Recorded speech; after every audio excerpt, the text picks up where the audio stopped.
বিনোদন বুঝেন না মাঝে মাঝে বউকে নিয়ে হালাল বিনোদন করবেন বউকে নিয়ে কক্সবাজার চলে যাবেন পিকনিক স্পটগুলোতে যাবেন যেখানে ভদ্রলোকেরা যায় কথা কয় না হালাল বিনোদন বুঝেন না বউকে বোরকা পরায় পর্দা করায় কক্সবাজার নিয়ে যাবেন যা বলবেন বিবিরে তাকায় দেখ কি সুন্দর সমুদ্রের ঢেউ আশেপাশে নাই তো কেউ দাঁড়িয়ে আছে আমার সোনা বউ বউ খুশি হয়ে যাবে মাঝে মাঝে বউকে নিয়ে এখানে সেখানে ঘোরাফেরা করবেন মহিলারা ঘোরাফেরা করলে খুশি হয় কথা বোঝেন নাই এই জন্য বাজান বোরকা পরায় ঘুরবেন আমি কি বলছি যে সমুদ্রের সৈকতে যে হাফ প্যান্ট পরে গোসল করে তাহলে গুনাহ হবে বোঝেন না আমার ভাইয়েরা হালাল বিনোদন করতে কোনো বাধা নাই এইবার যখন ফেরাউনের সেনাবাহিনী সিন্দুকটা তুলে ফেরাউনের কাছে নিয়ে গেছে ফেরাউন ডেকে বলে সিন্দুকটা খোলো তো দেখি সিন্দুকটা যখন খোলা হলো সবাই তাকায় দেখে মনে হয় আকাশের পূর্ণিমার চাঁদ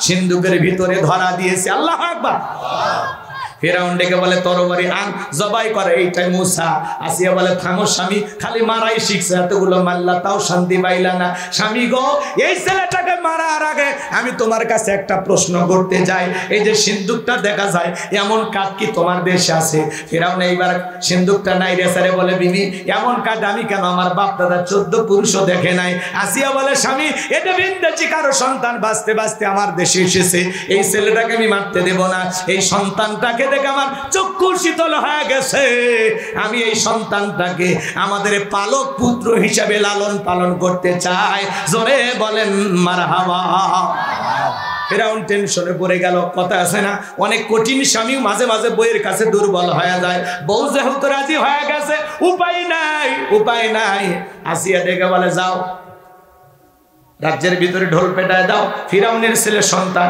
যে দুধ পান করাবে মাসে মাসে বেতন দেওয়া লাগবে কথা আছে যেখানে বাঘের ভয় সেখানে রাত হয় যারে খুঁজতেছো মারার জন্য আল্লাহ তোমারে দায়িত্ব দিল লালন পালন করার জন্য মারহাবা খান এইবার চতুর্দিক দিয়ে মহিলারা আসলেন মুসা নবীকে কোলে নেয় স্তন কুলে মুখ লাগায় দেয় আল্লাহ নবী মুসা আলাইহিস সালাম কোনো মহিলার স্তনে দুধ পান করে না সবাই যখন ব্যর্থ হয়ে চলে গেল ওই যে মুসা নবীর বড় বোন নাম তার মারিয়ম ঈসা নবীর মায়ের নাম মারিয়ম মুসা নবীর বোনের নামও মারিয়ম এইবার মুসা নবীর বোন ডেকে বলে রানী আসিয়া এমন একটা ধাত্রীর খবর আমার কাছে আছে যে কোনো সন্তান তার দুধ পান করতে পারে তাই নাকি বলে হ্যাঁ এইবার দুইজন লোক পাঠাইয়া মুসা নবীর মাকে ফেরাউনের দরবারে নিয়ে আসা হলো সন্তানকে কোলের মধ্যে নিয়ে যখন স্তন খুলে মুখ লাগায় দিয়েছে আল্লাহ নবী মুসা আলাইহিস সালাম মায়ের স্তনে দুধ খাওয়া শুরু করেছেন বলুন সুবহানাল্লাহ নবীদেরকে শিশুকাল থেকে জ্ঞানী বানিয়েছেন তিনি কে আসিয়া বলে আপনার বেতন ডাবল থাকার কোয়ার্টার ফিরে নবী মুসার মা ডেকে বলে ও রানী আসিয়া সন্তানকে যদি দুধ পান করাতে চান আপনার বাড়িতে নয় সন্তান থাকবে আমার বাড়িতে বলে আমি তাতেও রাজি আছি মাঝে মাঝে সন্তানটাকে দেখায় যাবেন কথা আছে মায়ের সাথে মাসির দরদ বেশি মুসা নবীর মা পৃথিবীর প্রথম মা যে মাতার আপন সন্তানদের দুধ পান করানোর বিনিময়ে মাসে মাসে বেতন পেয়েছিল জোরে বলেন মারহাবা লম্বা ইতিহাস সংক্ষিপ্ত বলে দিয়া যায় মুসা নবী চলাফেরা বয়সে উপনীত হয়েছে আসি একদিন সন্তানটাকে কোলে দিয়া বলে ফেরাউন সন্তানটাকে কোলে নাও মানুষ দেখলে মনে করবে ছেলে তোমার না ধর একটু কোলে নাও দেখবেন মাঝে মাঝে মা বোনেরা বিরক্ত হয়ে গেলে সন্তান কোলে নিয়ে বলে সামলাও তো এ পেপো ব্যবহার ভাল লাগে না বাপের মতোই খারাপ বাপের কিচ্ছু ছাড়ে না কথা কন সন্তান খারাপ হলে বলে আমার পেট থেকে হয়েছে হারামি বাপটা হলো ডবল হারামি আছে না সন্তান খারাপ হলে সব বদনাম বাপের আর ভালো হলে মাঝে ভালো সব ভালো তোমাদের খারাপ সব আমাদের যা মাইনে নিলাম উপায় আছে আন্দোলন করে উপায় আছে ভাত দিবি না ধান দিবি না হোটেলত কয়টা খাবেন চলেন না সামনের দিকে যায় ওদের সাথে ঝামেলা করে পারা যায় ওরা বাঁকা হারে তৈরি বেশি সোজা করবে গেলেই ভেঙে কবি তুই ছাড়া কয়েকজন লাইনে আছে আমি দেখে তোর সংসার করি তোর ভাগ্যে মেয়ে যুক্ত আমরা বলি অকর্মা মাঝে মাঝে কয় হুজুর বাড়িতে থাকো না আমি দেখে আসি ওরে বাবা রাগ করতেছেন আপনারা চলেন না বাজান সামনের দিকে যায় মন খারাপ করবেন না আমি গুনাহগার যে কথা বলতে চাই হৃদয়ের কান পেতে কথাগুলো শুনে যান বাজার এইবার আসিয়া সন্তান কোলে দিয়ে চলে গেল নবী মুসার কি সুন্দর মায়াবী চেহারা কি সুন্দর মিষ্টি মিষ্টি দেখতে কি যে মায়াবী ফিরাউন কাফের হওয়ার পরে অন্তর গইলে গেছে, একটু চুমা খায়, আদর করব। ছোট ছোট বাচ্চা দেখে আদর করতে মনে যায় না, কথা কয়। এইবার চুমা খাওয়ার নিয়ত যখন ঠোঁটটা বাড়াইছে, কচি হাত দিয়ে নবী মুসা এমন একটা থাপ্পড় বসায় দিছে, বাজান চিৎকার মেরা উঠছে।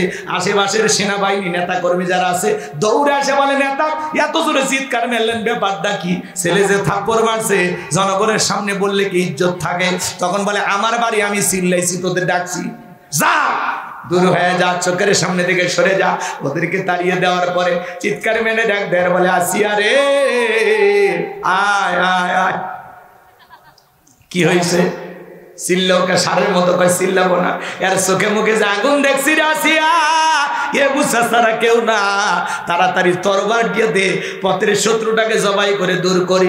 আসিয়া বলে কি করেছে এই ছেলে? বলে এই ছেলেটা আমার গালে থাপ্পড় মারছে। আসিয়া বলে ঢং করা জায়গা পাও না, এই ছোট মানুষ কোনোদিন গালে থাপ্পড় মারতে পারে? ফিরাউন তখন ডেকে বলে, বিবি রে তোরে কেমনে বোঝাবো, গাল তো তোর ছিল না, গাল ছিল আমার। মজা কি আমি টের পাইছি, এর থাপ্পড়ের ওজন বুঝা দেয়, এই ছেলেটাই ভবিষ্যতে মুসা হবে। আল্লাহু আকবার বলে। অনেক লম্বা ইতিহাস এই জায়গা আছে, আমি আর বলতে পারলাম না। এইবার চলে গেলাম, নবী মুসার বয়স হয়ে গেছে 25 বছর। কয় বছর? আচ্ছা শুরু করছি, ফিরাউনক সিয়ারত থুয়ে যাবেন, ও হবি ভাই, ওর পতন ঘটে যাওয়া লাগবে, কথা কন। হ্যাঁ, ওয়াক সিয়ারত থেকে নামিয়ে যাবো, যত টাইম লাগে লাগো, কথা কন। তাকবীর লিল্লাহি তাকবীর। এইবার দুই কিপ্তির মধ্যে লাগছে ঝগড়া। নবী মুসা আলাইহিস সালাম 25 বছরের টক বগে যুবক, যা বলে কি রে কিপ্তি, সব জায়গায় নেতার গরম দেখাস, দেখেন না ছোট ছোট পাতি নেতার গরমে থাকা যায়। কয় আমারে চিনিস, আমি অমুক নেতার আপন খালাতো বোন, তার ছোট মেয়ে বিয়ে করেছি, কি হাইব্রিড পরিচয়। ছোটখাটো পাতি নেতা সেই জ্বলে ওঠে, বেশি জ্বলবো বেশি মরবো, কথা কয় না, বেশি মারা ভালো না। চলেন না বাজার সামনের দিকে যায়, আমি গুনাহগার যে কথা বলতে চাই। মুসা নবী তখন নিজ সম্প্রদায়ের লোকের পক্ষ নিয়ে মারছে একটা ঘুষি, এক ঘুষিতে কীর্তি দুনিয়ার থেকে ডিলেট। ইন্না লিল্লাহি ওয়া ইন্না ইলাইহি রাজিউন। নবী মুসার আঘাতে যখন এই কীর্তি মারা গেল, ফিরাউনের দরবারে হয়ে গেল মার্ডারের মামলা। আল্লাহ ডেকে বলে, নবী মুসা আর থাকা যাবে না, মাদাইনের দিকে রওনা করো। আল্লাহ পাকের অর্ডার পাইয়া নবী মুসা আলাইহিস সালাম মাদাইনে চলে গেলেন।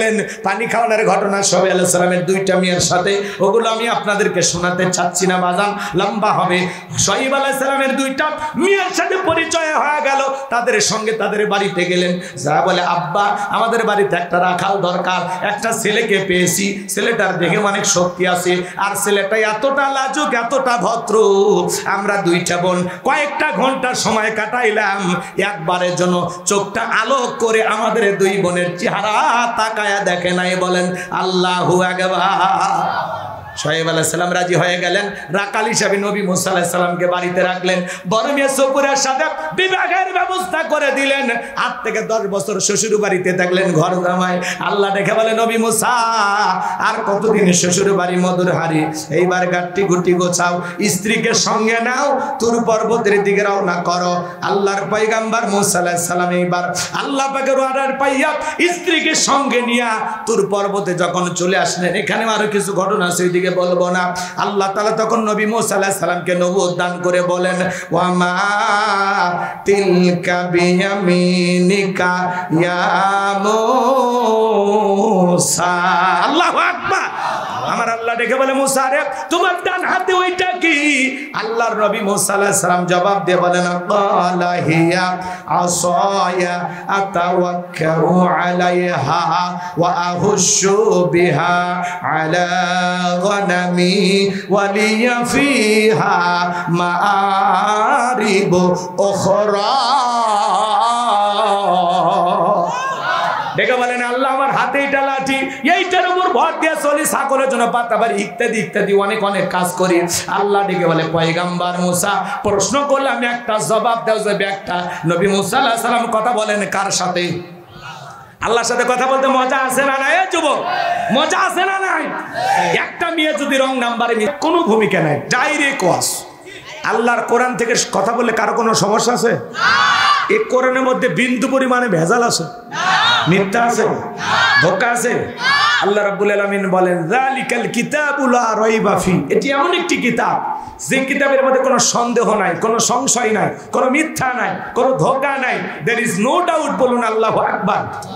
হুদাল লিল মুত্তাকিন, মুত্তাকি বান্দাদের জন্য গাইডলাইন হিসাবে, পথ প্রদর্শক হিসাবে আসমান থেকে কিতাবটি নাজিল করেছেন কে? সেই কিতাবের আলোচনা শুনতে রাজি আছেন তো ইনশাআল্লাহ? কথাগুলো শুনলে লাভ না লস? লাভটাকে আমার আল্লাহ জানায়া দিলেন, ওয়া ইযা কুরিয়াল কুরআনু ফাসতামিউ লাহু ওয়া আনসিতু লাআল্লাকুম তুরহামুন।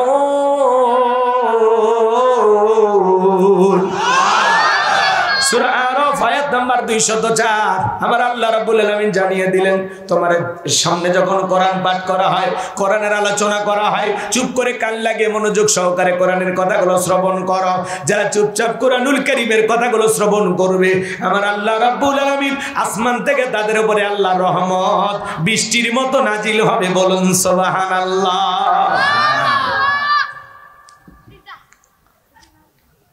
এই জায়গায় আল্লাহ রহমত নাজিল হইতেছে, আপনার আমার বিশ্বাস আছে না নাই? কোরআনের কথাগুলো মন দিয়ে শুনতে হবে। আল্লাহ বলেন, ওয়াযাক্কির ফাইন্না যিকরা তানফাউল মুমিনিন। সূরা জারিয়ার 55 নম্বর আয়াত। আল্লাহ ডেকে বলেন, যারা আমার মুমিন বান্দা, তাদের সামনে যখন কোরআন দিয়ে ওয়াজ করা হয়, কোরআন থেকে উপদেশ দেওয়া হয়, এই কথাগুলো শোনার পরে আমার মুমিন বান্দাদের উপকারে আসবে। বলুন সুবহানাল্লাহ। এদেশে যদি ওয়াজ মাহফিল না থাকতো, আর মসজিদের ইমামের বয়ান যদি না থাকতো, খতিবের বক্তব্য যদি না থাকতো, এদেশেরও মানুষ লন্ডন আমেরিকার মতো হাফ প্যান্ট পরে ঘুরতো। কথা বলে ঠিক কিনা? এদেশের মানুষের যতটুকু পরিবর্তন এই ওয়াজ নসিহতের কারণে। অনেকের কাছে এগুলো ভালো লাগে না। এই কথা কন, এমনও নেতা আছে ওয়াজ মাহফিল দেখলে গায়ে জ্বালা পোড়া হয়। এত মাহফিল কেন? কথাকে বোঝেন নাই? অনেক নেতা তো আফসোস করে যে যাত্রাপালায় উঠে গেছে, গান বাজনা উঠে গেছে, এখনকার যুবকেরা পাড়ায় পাড়ায় কোরআনের তাফসীর মাহফিল দেয়। এটা ভালো লাগে না। কথা কয় না কে? আগে 2000 সালে আগেও দেখলেন গ্রামে গ্রামে লসিমন করিমন খায়রন সুন্দরী বানেসা পরি হইতো না? মঞ্চ এরকম সাজায় 7 দিন 8 দিন ঢোলক বাজাইয়া, ডুগি তবলা বাজাইয়া, রাজা বাদশাহ সাইজিয়া গান বাজনা হইতো। আর একজন বই ধরে বলতো, যাহা পারাও আমি আপনার মেয়েকে বিবাহ করব, খামোশ বেয়াদব। এগুলো আর দেখা হয় না, এই জন্য ওদের জলে কোরআনের মাহফিল সহ্য হয় না। কথা বলেন ঠিক না? বাংলার অলিতে গলিতে তাফসীরুল কোরআন মাহফিল চলছে, চলবে ইনশাআল্লাহ। বিগত সরকারের সবচাইতে বড় দোষ ওলামা ইকরামদের গায়ে হাত দেওয়া আর কোরআনের মাহফিল বন্ধ করে দেওয়া। আগামীতেও শিক্ষা নেন, যদি ভবিষ্যতে কোরআনের মাহফিল বন্ধ করার কোনো ষড়যন্ত্র করেন, এই পৃথিবীর জমিনে আপনাদেরকেও লাঞ্ছিত করতে আমার আল্লাহর সময় লাগবে না। কথা বলে ডেকে। হ্যাঁ, অনেক নেতা আছে কোরআনের মাহফিল দেখলে ভালো লাগে না, এত মাহফিল কেন? তা আপনার সমস্যা কি? আপনার সমস্যাটা কোথায়? কোরআনের আওয়াজ অলিতে গলিতে চালু হবে, এটাই তো আমরা চাই। মানুষ খালি দিনের কথা শুনবে, দিনের বুঝবে। এই জায়গায় যদি 2 ঘন্টা না থাকে, যদি সিনেমা হলে থাকতেন, বলেন কি হইতো? সব হইতো। যদি আমাদের এই যুবকেরা কোরআনের মাহফিল করার সুযোগ না পায়, ওরাই যদি গান বাজাইতো, কিছু করতে পারতেন? অতএব যুবকদেরকে ধন্যবাদ দেন, প্রত্যেকটা এলাকার যুবকদেরকে ধন্যবাদ দেন। ওরা বিভিন্ন সংগঠনের নাম দিয়ে, মসজিদ মাদ্রাসার নাম দিয়া কোরআনের মাহফিল করে। এই বর্তমান যুবকদের আমাদের অন্তর থেকে দোয়া এবং এদেরকে সালাম দেওয়া দরকার। আর আমাদের বাপদাদাদের ইতিহাস যদি আমরা তালাশ করি, 2000 সালের আগে অলিতে গলিতে গান হয়েছে, যাত্রা হয়েছে, নর্তকীর নাচ হয়েছে। আজ থেকে 15-20 বছর আগেও বাংলাদেশের অলিতে গলিতে সিনেমা হল ছিল, 2000-এর বেশি সিনেমা হল। এখনকার যুবকেরা সিনেমা দেখতে যায় না, সিনেমা হল ভেঙে শেষ। এখন বাংলাদেশে 50-60টা সিনেমা হল। তার মানে কি বুঝলেন? এ কোরআনের মাহফিল যত চালু হচ্ছে, যত বেশি অলিতে গলিতে মাহফিল হচ্ছে, তত বেশি মানুষ ইসলামমুখী হচ্ছে। হেদায়েত হচ্ছে কিনা, মানুষ পরিবর্তন হচ্ছে কিনা, এটা আমরা দেখে বুঝতেছি। ইসলামের যে গণজোয়ার তৈরি হয়েছে, আগামীর বাংলাদেশ ইসলামের বাংলাদেশ। কথা বলে ঠিক কিনা? যে সময় একদিন আসবেই ইনশাআল্লাহ, ভয় পাওয়ার কোনো কারণ। চলেন সামনের দিকে যাই। সূরার নাম কি বললাম? হামিম আস-সাজদা মনে থাকবে তো ইনশাআল্লাহ। জবান ছেড়ে সবাই একটু মহাব্বতে পড়বেন, একটু ওয়াজটা অন্য স্টাইলে হবে, মন খারাপ করবেন না, একটু ধৈর্য নিয়ে বসেন। 12:30টার পরে যদি ভালো না লাগে একজন খালি হাত তুলে বলবেন দোয়া করেন, বিশ্বাস করেন আপনি হাত তুলতে দেরি, দোয়া করতে দেরি করবো না, খালি একটু অপেক্ষা করেন, শুরু করি। জবান ছেড়ে সবাই পড়ুন, আউযু বিল্লাহি মিনাশ শাইতানির রাজিম, বিসমিল্লাহির রহমানির রহিম। বিতাড়িত মুর্দা শয়তানের কাছ থেকে আল্লাহ পাকের কাছে আশ্রয় প্রার্থনা চাচ্ছি। পরম কোন ওয়াসিম দালু আল্লাহ তাআলার নামে শুরু করছি। আমার আল্লাহ রাব্বুল আলামিন বলেন, ইন্নাল্লাযীনা ক্বালু রাব্বুনাল্লাহু সুম্মাস্তাকামু তাতানাজ্জালু আলাইহিমুল মালাইকাতু আল্লা তাখাফু ওয়ালা তাহজানু ওয়া আবশিরু বিল জান্নাতিল্লাতী কুনতুম তুআদুন।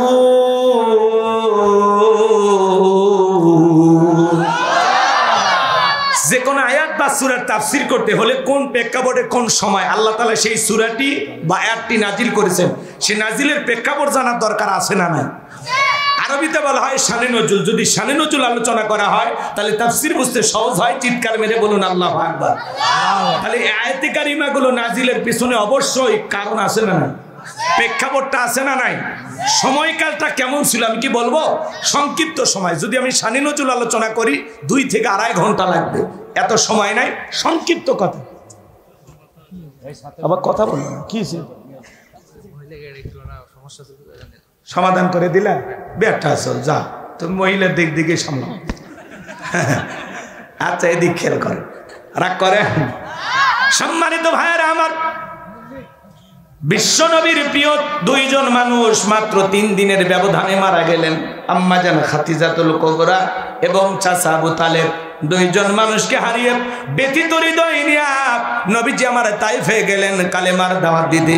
তাইফের মানুষেরা দাওয়াত গ্রহণ না করে নবীজির জান্নাতি শরীর মোবারক বৃষ্টির মতো পাথর নিক্ষেপ করলেন। নবীজি আমার অজ্ঞান হয়ে জমিনে পড়ে থাকলেন। হযরতে যায়েদ বিন হারেসা বলেন, আমি অনেক কষ্টে নবীজির দেহ থেকে পাথরগুলো সরায় ফেললাম। নবীজির জ্ঞান যখন ফিরে আসলো দেখে বলে, যায়েদ আমার একটু ওযু বানায় দেবি, নামাজ আদায় করব। হযরতে যায়েদ ওযু বানায় দিলেন। নবীজি হযরতে যায়েদ ডেকে বলেন, আমি যখন নবীজির পা থেকে জুতা মোবারক খুলতে গেলাম আমি তাকায় দেখলাম নবীজির থেকে রক্তগুলো জুতার ভিতরে জমা পেতে আছে। অনেক কষ্টে আমি জুতা খুললাম, নবীজিকে ওযু বানায় দিলাম। নবীজি আমার সিজদা দিয়ে সালাত আদায় করে আসমান থেকে জিবরাইল আসলেন আর ডেকে বলে, নবী আপনি যদি অর্ডার দেন আমি ফেরেশতাদেরকে অর্ডার দেব, তারা তাইফের মানুষকে পাহাড় চাপা দিয়ে ধ্বংস করে দেবে। আমার নবীর কত দয়া জানেন? নবী আমার ডেকে বলে, জিবরাইল তাইফের মানুষেরা না বুঝে আমাকে পাথর নিক্ষেপ করেছে, ওদেরকে যদি পাহাড় চাপা দিয়ে দুনিয়ার জমিন থেকে বিদায় করে দাও, কার কাছে আমি কালেমার দাওয়াত পৌঁছাবো? আমি আমার তাইফের মানুষদেরকে মন থেকে মাফ করে দিলাম, তুমি আল্লাহ তাআলাকে জানায় দাও আমার আল্লাহ যেন তাইফের মানুষদেরকে মাফ করে দেয়। আমার ভাইয়েরা গভীর মনোযোগটা শুনবেন।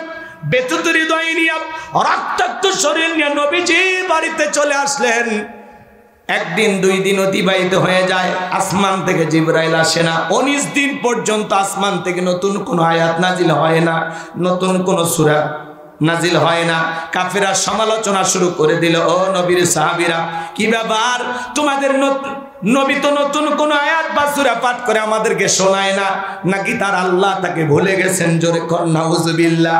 আবার কেউ কেউ বলতে লাগলেন, ও নবীর সাহাবীরা তোমাদের নবী তো নতুন কোন আয়াত বা সূরা আমাদেরকে পাঠ করে শোনায় না, নাকি তার উপরে যে জিন ভর করেছিল সেই জিনটা বিদায় নিয়েছে? জোরে কর নাউজুবিল্লাহ। এইভাবে তারা সমালোচনা করতে লাগলো। সাহাবায়ে কেরাম মনে মনে কষ্ট পায়, কিন্তু বিশ্ব নবীর সামনে কেউ প্রকাশ করে না।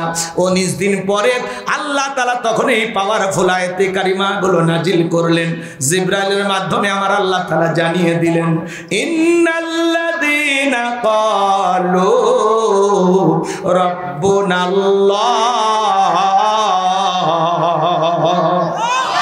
আমার আল্লাহ রাব্বুল আলামিন বলেন, নিশ্চয় যারা বলে আমাদের রব আল্লাহ, সুম্মা ইসতাকামু, এই কথার উপরে যারা ইস্তেকামাত অবিচল অটল থাকে, তাতানাজ্জালু আলাইহিমুল মালাইকা, আসমান থেকে তাদের উপরে ফেরেশতা নাজিল হয়। ফেরেশতা নাজিল হয় 3 সময়। ফেরেশতা এসে বলবে, আল্লাহ তাখাফু, ভয় পেও না, ওয়ালা তাহজানু, চিন্তা করো না, ওয়া আবশিরু বিল জান্নাতিল্লাতী কুনতুম তুআদুন, তোমাদের যে জান্নাতের প্রতিশ্রুতি, যেই জান্নাতের ওয়াদা দেওয়া হয়েছে, সেই জান্নাত পেয়ে তোমরা আনন্দিত হও, সেই জান্নাত তোমরা গ্রহণ করো। চিৎকার মেরে বলুন সুবহানাল্লাহ।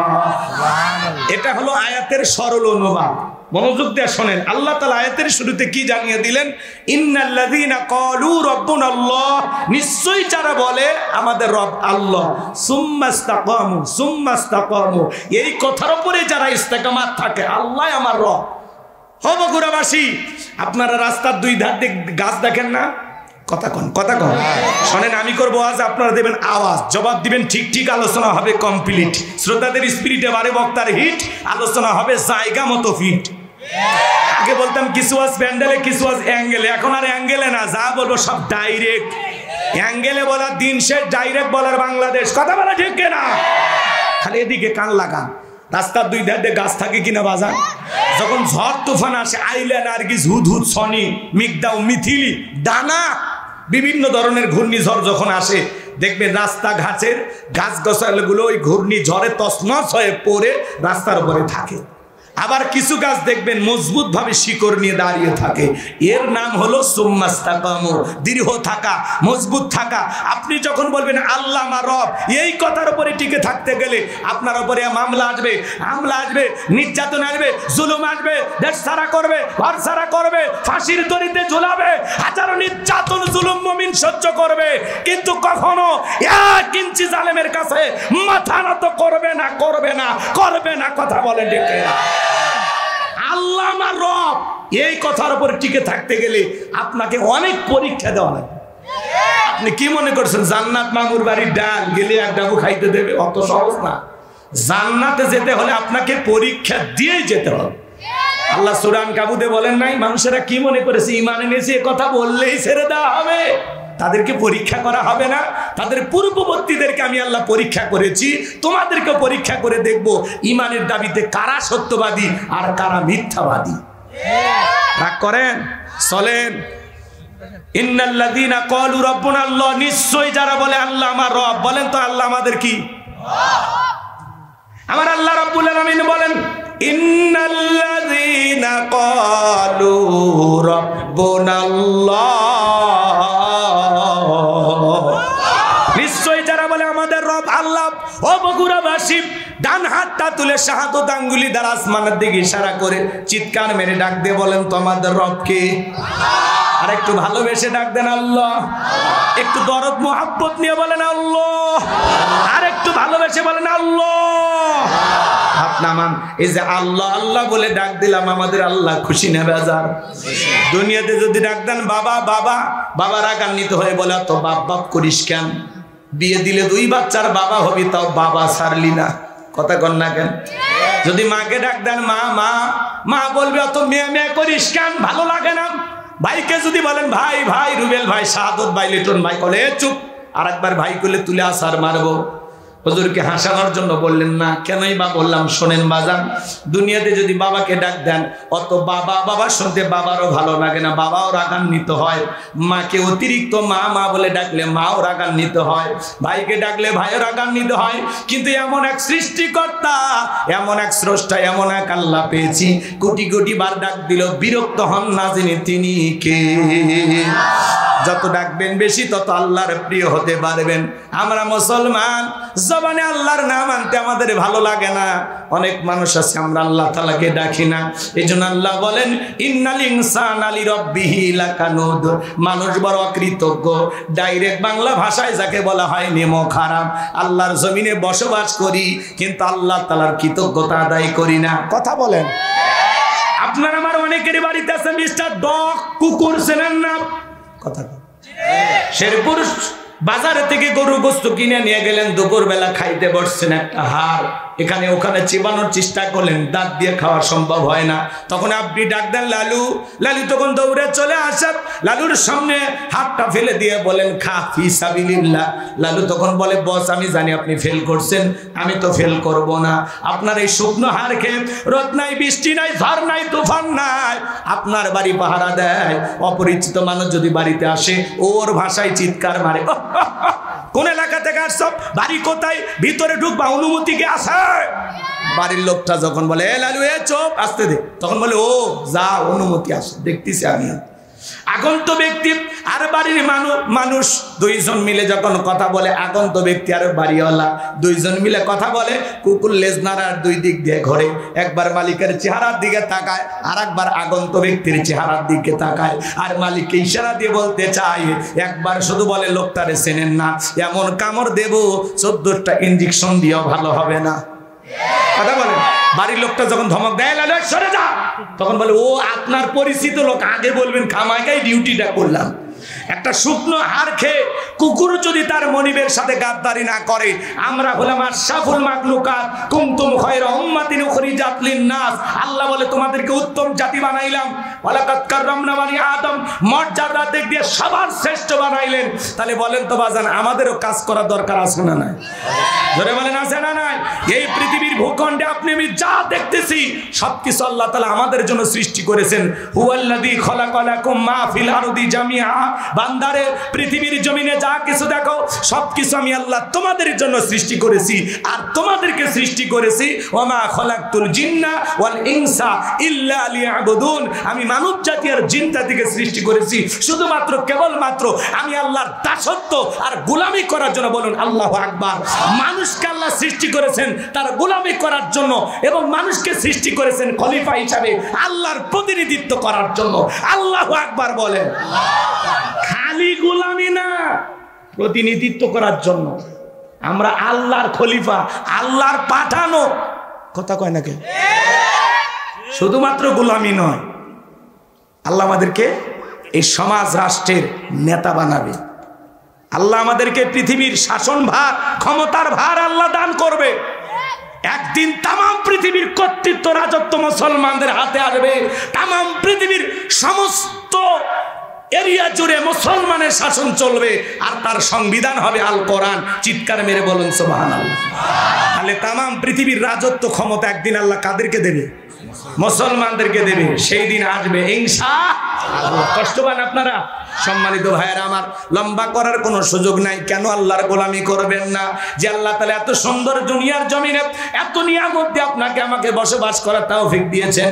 ডাবের পানিটা খাইতেছেন কে দিয়েছে? আপেল আঙ্গুর কমলা বেদানা খাইতেছেন কে দিয়েছে? একটু চিন্তা ভাবনা করেন। এই যে সুন্দর নিঃশ্বাস নিতেছি, যান না হাসপাতালে অক্সিজেন কিনে দেখেন, 12টা বেজে যাবে, ফকির হয়ে যাবেন। তাহলে আল্লাহ এত সুন্দর রাখছে, এত ভালো রাখছে, এত সুস্থ রাখছে। চাইলে অন্ধ বানাইতে পারতেন, প্রতিবন্ধী বানাইতে পারতেন, তা না বানা আল্লাহ এত ভালো রাখছে। কেন আল্লাহর শুকরিয়া আদায় করবেন না? লাকাদ খালাকনাল ইনসানা ফি আহসানি তাকওয়িম। বান্দারে বড় সুন্দর করে সুন্দরতম গঠন দিয়া আমি আল্লাহ আপন কুদরতি হাতে তোমাদেরকে সৃষ্টি করেছি। চিৎকার মেরে বলুন সুবহানাল্লাহ। তাহলে আজ থেকে গোলামি চলবে কার? তাহলে ভালো করে বুঝবেন বাজান গো আমার। আল্লাহ বলেন ইন্নাল্লাযীনা ক্বালু রাব্বুনা আল্লাহ, নিশ্চয় যারা বলে আমাদের রব আল্লাহ। রূহের জগতে আল্লাহ তাআলা আপনাকে আমাকে প্রশ্ন করলেন আলাস্তু বিরাব্বিকুম, আমি কি তোমাদের রব নই? আমরা সেদিন সবাই জবাব দিয়ে বলেছিলাম ক্বালু বালা, অবশ্যই আপনি আমাদের রব। এই পৃথিবীর জমিন আসার পরে আল্লাহ রাব্বুল আলামিন সর্বপ্রথম যে ওহী নাজিল করলেন ইকরা বিসমি রাব্বিকাল্লাযী খলাক, পরে তোমার রবের নামে যিনি তোমাদেরকে সৃষ্টি করেছেন। এই রবের জ্ঞান শিক্ষা দেওয়া হয় কোথায়? স্কুল কলেজ নাকি মাদ্রাসায়? জোরে বলেন, জোরে বলেন। মাদ্রাসায়। এবার জানবো আমার স্কুল কলেজে ধাক দিনে কি গান বাজনা আজে বাজে অনেক কিছু শেখানো হয়, কিন্তু আল্লাহর কোরআনটাকে শেখানো হয় না। আর মাদ্রাসার দিকে তাকায় দেখেন ছোট ছোট বাচ্চারা বৈশা বৈশা পেশাব করে, কি সুন্দর ঢেলাগুলো ব্যবহার করে। বাড়িতে যা মাকে বাবাকে সালাম দেয়, রাস্তাঘাটে মুরব্বী দেখে সালাম দেয়, কি সুন্দর আদব কায়দা, দেখে মনটা ভরে যায়। ছোট্ট বাচ্চা দাঁড়িয়ে পেশাব করে না। হুজুর বলেছে বাবা দাঁড়িয়ে পেশাব করা হারাম। আর পেশাব থেকে পবিত্রতা অর্জন করতে হবে। অধিকাংশ মানুষকে আল্লাহ তাআলা কবরের শাস্তি দিবেন একটি অপরাধে, পেশাব থেকে পবিত্রতা অর্জন না করার কারণে। অনেক মানুষকে কবরের শাস্তি দেওয়া হবে শুধুমাত্র পেশাব থেকে পবিত্রতা অর্জন না করার কারণে। কথা বলেন না কেন? আপনার ছেলে কলেজে পড়াশোনা করে, পালসার গাড়ি নিয়ে ঘোরাঘুরি করে, গাড়িটা রাস্তার মধ্যে ব্রেক করে সেন্টার টান দিয়া কুকুরের মতো দাঁড়িয়ে থেকে পেশাব করে, বসেও না। এরকম সন্তান আমাদের ঘরেও আছে না নাই? এ বাজান গামা, এজন্য সন্তানকে মানুষের মতো মানুষ বানাইতে হলে মাদ্রাসায় পড়ানো ছাড়া বিকল্প কোনো রাস্তা খোলা নাই। কথা কয় না? রাগ করেন নাকি আপনারা? সন্তানকে ছোটবেলায় মাদ্রাসায় পড়াবেন, এরপরে ডাক্তার বানান, ইঞ্জিনিয়ার বানান, আমাদের কোনো আপত্তি নাই। ডান চোখ যেমন দরকার আছে বাম চোখেরও দরকার আছে, ডান হাতের যেমন দরকার আছে বাম হাতেরও দরকার আছে। কথা বলেন। সমাজে মোল্লা মুন্সি হুজুর আলেম ওলামা মুফতি মুহাদ্দিসের যেমন দরকার আছে, ডাক্তার ইঞ্জিনিয়ার তাদেরও দরকার আছে না নাই? আমি হুজুরকে দিয়ে ওয়াজ হবে, ইমামতি হবে, মাঠ চলবে, মসজিদ চলবে, কিন্তু আমাদের যদি বলেন হুজুর একটা মহিলার সেজার করা লাগবে, কি মনে হয় পারবো? যথেষ্ট পরিমাণ শুধুমাত্র এতটুকু করতে পারি, একটা বোতল নিয়ে আসো বাবা, পানিতে ফু দেই, এর চাইতে বেশি আমারই দেওয়ার হবে? তো এই জন্য বাজান সবেরই প্রয়োজন আছে না? কিন্তু ছোটবেলায় মাদ্রাসায় বলে ডাক্তার হলে আদর্শ ডাক্তার হবে, ডাক্তার নামের কসাই হবে না। ইঞ্জিনিয়ার হলে আদর্শ ইঞ্জিনিয়ার হবে, নেতা হলেও আদর্শ নেতা হবে। কথা বলেন ঠিক কিনা? অনেক কথা বলার আছে বাজান। কলেজ ইউনিভার্সিটির দিকে তাকা দেখেন, ছাত্র আর শিক্ষককে মারামারি কইরা মাঝে মাঝে শিক্ষককে পিটাইয়া ল্যাংটা করে ফেলে দেয়। আর মাদ্রাসার দিকে তাকায় দেখেন ছোট ছোট বাচ্চাগুলো ওস্তাদকে মারা তো দূরের কথা, ওস্তাদের পায়ে অজুর পানি ঢেলে দেয়। সন্তানকে মানুষ বানাইতে চাইলে, আদর্শ সন্তান গড়ে তুলতে চাইলে মাদ্রাসায় পড়ানো ছাড়া বিকল্প কোনো রাস্তা খোলা নাই। সবার সন্তানকে দিন শিখানোর দরকার আছে না নাই? আল্লাহ যেন কবুল করেন, জোরে বলেন আমিন। ওই দিকে যাওয়ার সুযোগ নাই বাজান। পবিত্র কোরআনুল কারীমের 1 নাম্বার সূরা সূরাতুল ফাতিহার 1 নাম্বার আয়াত জবান ছেড়ে সবাই বলুন আলহামদুলিল্লাহি রাব্বিল আলামিন। সমস্ত প্রশংসা, যাবতীয় প্রশংসার একমাত্র মালিক তিনি, সৃষ্টিগুলোর রব, আমাদের প্রতিপালক, আমাদের আল্লাহ যিনি। এই আয়াতের ভিতরে রব শব্দ আছে না নাই? আপনি আমি যখন রুকুতে চলে যাই কি তাসবিহ পাঠ করি? সুবহান রাব্বিয়াল আযীম, সুবহান রাব্বিয়াল আযীম। রব শব্দ আছে না নাই? রুকু হতে দাঁড়ানোর সময় কি বলি?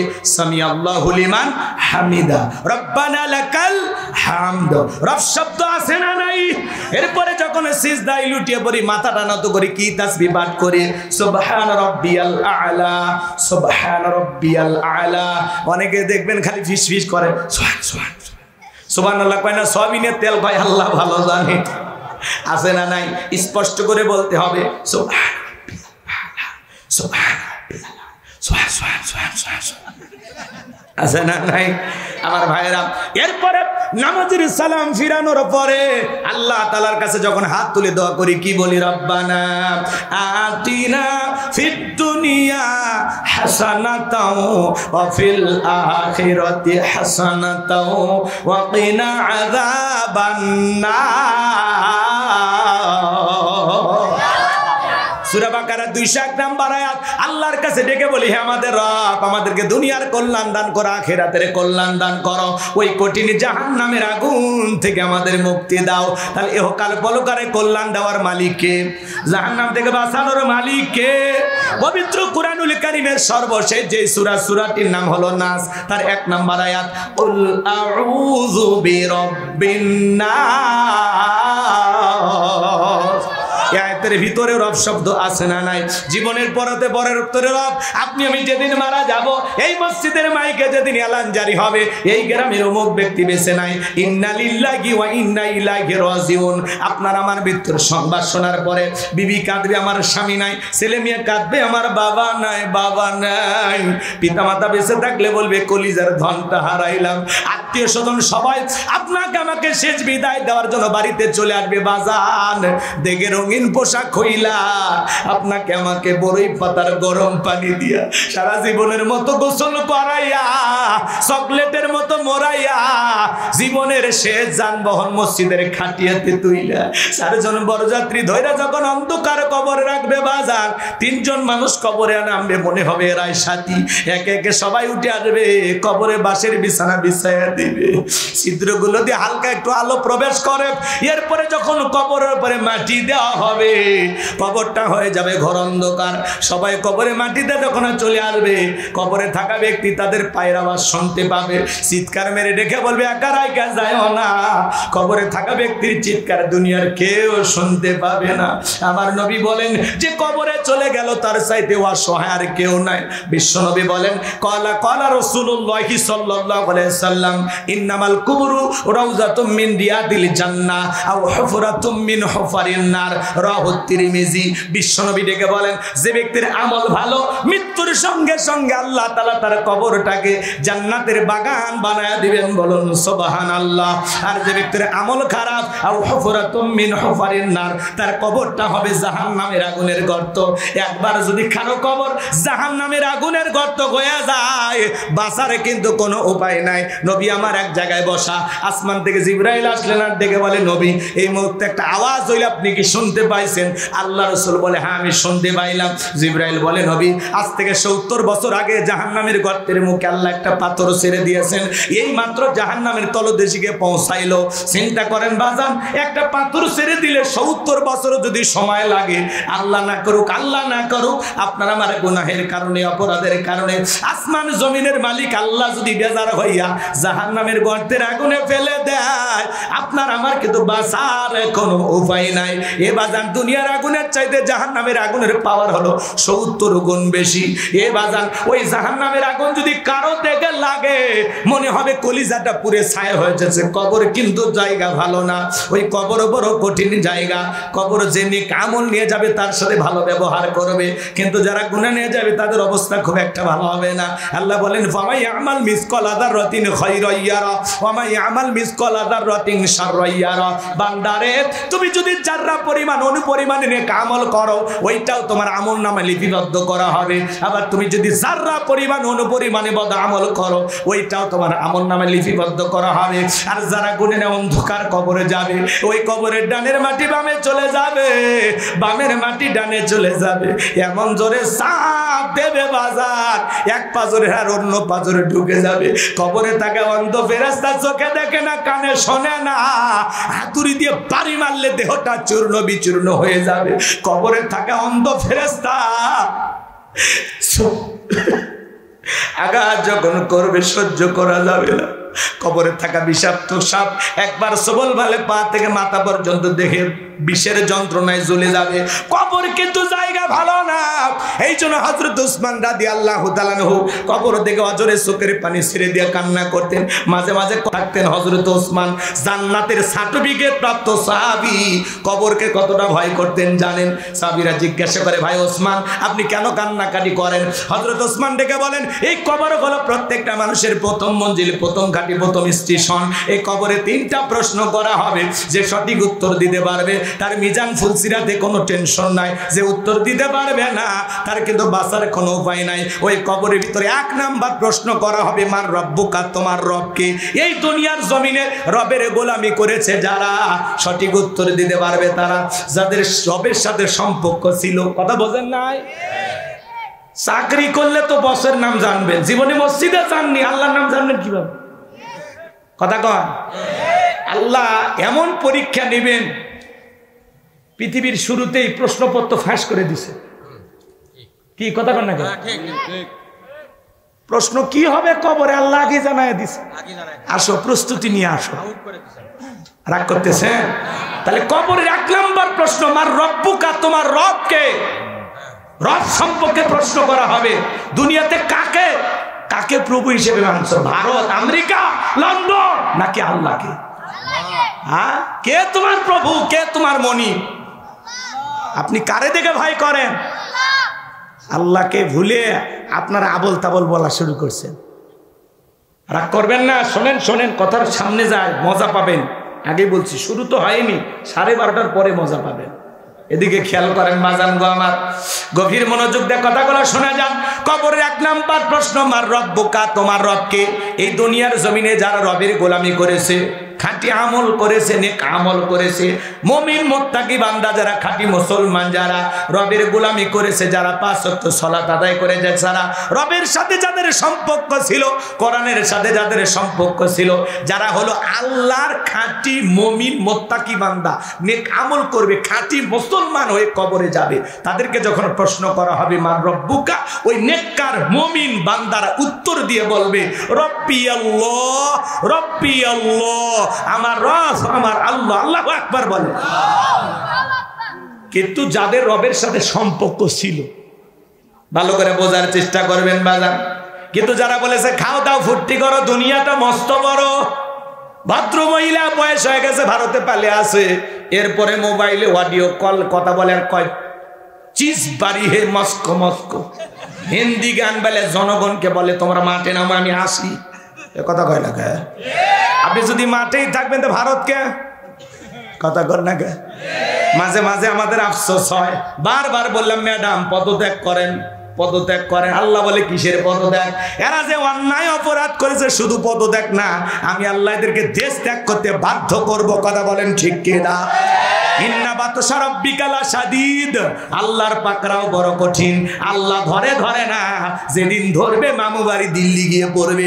কত মাহফিলে গেছি, কয় হুজুর কি দোয়া করে, এটা মরে না, এটা হয় না, এটা হয় না, মেলা কথা বলে। আরে ভাই অপেক্ষা করেন, ধৈর্য ধরেন, আল্লাহ বিচার করে।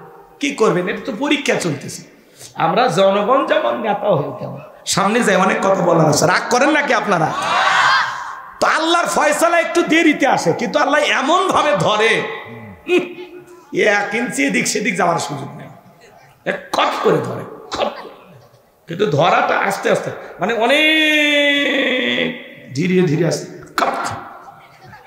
কথা কয় না, এমন ধরা ধরছে, রান্না করা ভাত খাওয়া ভাগ্যে ছুটিনি।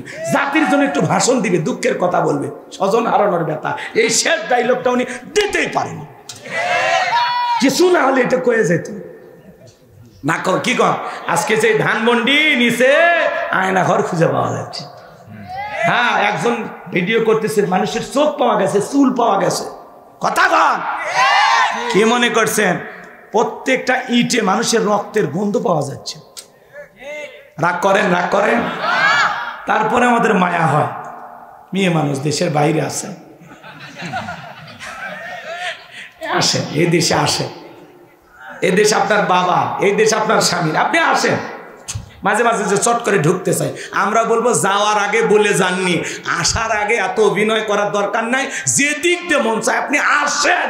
এই দেশের 18 কোটি মানুষ আপনাকে স্বাগতম জানার জন্য অপেক্ষা করছে। আসেন। ববু আইবা, তুমি আইবা গো, সেই দিন আইসা বুবু ক্ষমতা পাইবা না।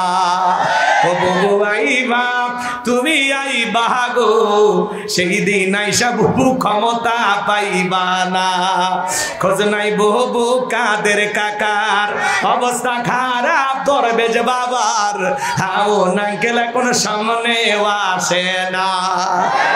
নেতা কর্মী সব জেলের ভিতর, আমি আসি ডরের ওপর, কখন জানি আসে গ্রেপ্তারি পরোয়ানা। ববু আইবা, তুমি আইবা গো, সেই দিন আইসা বুবু চিয়ার পাইবা না। ক্ষমতার চেয়ার থেকে নামার সাহস, কিন্তু ওই চেয়ারে ওঠা কঠিন। কথা বলেন। আর আগামীতে আমরা সিদ্ধান্ত নেবার, যাই হোক কোন নারীকে এই দেশের প্রধানমন্ত্রী বানাবো না। আগামীতে যেই দলেরই হোক, পুরুষ প্রধানমন্ত্রী চাই, তুই হাত তুলে দেখা। লিল্লাহি তাকবীর। হাত নামান। নারীদের দেখার দিন শেষ, আগামীতে পুরুষের বাংলাদেশ। কথা বলে ঠিক না? পুরুষ হবে আমাদের প্রধানমন্ত্রী, পুরুষ হবে আমাদের নেতা। কারণ মেয়ে মানুষের রাগ বেশি, জেদ বেশি। দেখেন না, স্বামীর সাথে ঝগড়া লাগে, হাঁড়ি বাতিল ভেঙে ফেলে দেয়, স্বামী তুলে আসার মারে, রাগ করে বাপের বাড়ি চলে যায়, রাগ করে একটা দেশ ছুঁয়ে পালিয়ে গেছে। তাহলে রাগ কারে কয় দেখেন। অতএব ঠান্ডা মাথায় চিন্তা ভাবনা করেন ভাই, আগামীতে বুঝে শুনে সিদ্ধান্ত না লাগবে। কথা কন ঠিক কিনা?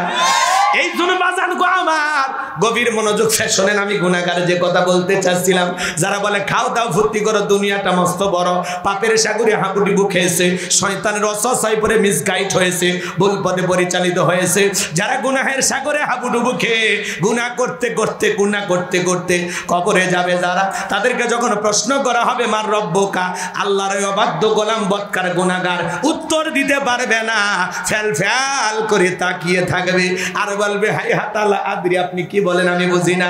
চিন্তা করেন বাজার, তাহলে গুনাহ নিয়ে কি কবরে যাওয়া যাবে? নেক আমল করে আল্লাহর প্রিয় গোলাম হয়ে খাঁটি মুসলমান হয়ে কারা কারা মরতে চান হাত তুলে দেখান। আল্লাহ আমাদের সবাইকে নেক আমল করার তৌফিক দান করেন, জোরে বলেন আমিন। তাহলে আল্লাহ তাআলা বলেন ইন্নাল্লাযীনা ক্বালু রাব্বুনাল্লাহ, নিশ্চয়ই যারা বলে আমি তাদের রব, আমাদের রব কে? আরেকটু জোরে বলেন কে? আল্লাহ আমার রব, এই রবই আমার সব। বান্দার চাওয়ার আগে সব চাওয়া পূরণ করে দেন তিনি কে? আল্লাহ। আমার মার চাইতে, বাবার চাইতে, আমার বিবির চাইতে, সন্তানের চাইতে আমার আল্লাহ আমার সব চাইতে আপন। আমার আল্লাহর দয়া, আমার আল্লাহর এত দয়া, আমার মায়ের চাইতে, আমার বাবার চাইতে, আমার বিবির চাইতে, আমার সন্তানের চাইতে আমার আল্লাহ আমার বেশি ভালোবাসে, আমার আল্লাহ আমাকে বেশি দয়া করে, আমার আল্লাহ আমাকে বেশি মহব্বত করে। কথা বলে ঠিক এরা মানুষের এদিকে খেয়াল করে, মুমিনের সবচাইতে আপন একজন, তিনি কে? আল্লাহর চাইতে বড় আপন কেউ নাই, আল্লাহর চাইতে বড় আপন কেউ নাই। কথা বলেন ঠিক কিনা? সেই আপনের সাথে সম্পর্ক ভালো থাকার দরকার আছে না নাই? আল্লাহ বলেন ইন্নাল্লাযীনা ক্বালু রাব্বুনাল্লাহ, নিশ্চয়ই যারা বলে আমাদের রব আল্লাহ, কিন্তু পৃথিবীর জমিনে আল্লাহ যখন জিরো থেকে হিরো বানায়, সাওয়ালা থেকে প্রধানমন্ত্রী বানায়, নিঃস্ব পরিবার ধ্বংস, সেখান থেকে আল্লাহ যখন রাজত্বের চেয়ার দান করে, ক্ষমতার দাম্ভিকতা অহংকারে বলে আনা রাব্বুকুমুল আলা, আমি বড় প্রভু, আমি বড় খোদা, জোরে কন নাউজুবিল্লাহ। আল্লাহ শাস্তে চায়, ক্ষমতা পেলে কি শাস্তে চায়? রব শাস্তে চায়, কয় আমি ছাড়া আর কি? যিনি চলে গেছেন উনি বলেছেন আমরা 100 বছরের প্ল্যান করছি যে 100 বছর বাংলাদেশ কিভাবে চলবে। কথা কয় না গো, শোনেননি? ইউটিউবে সার্চ দেন, এখনো বক্তব্য আছে। হ্যাঁ, শীতের পর শীত যায়, খেতা কম্বল কেনা লাগে না তো, শ্বশুর বাড়ির দেশে টের পাচ্ছেন না। আমরা হুজুরেরা সব ফোর গুনে থুছি, কোন কোন দিক দিয়ে আমার ঘায়ল করছে। কথা কয় সামনে যায়, কথা খারাপ লাগে নাকি? শোনেন, একটু জিরো থেকে হিরো বানাইলে নিজেকে কি দাবি করে? রব।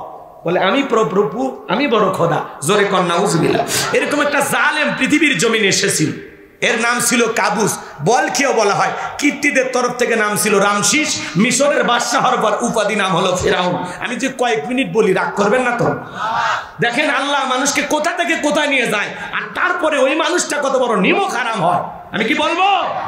তাকবীর দেন, লিল্লাহি তাকবীর। এই ফেরাউন ছিল ভবঘুরে যুবক, কাবুস নামের ফেরাউন।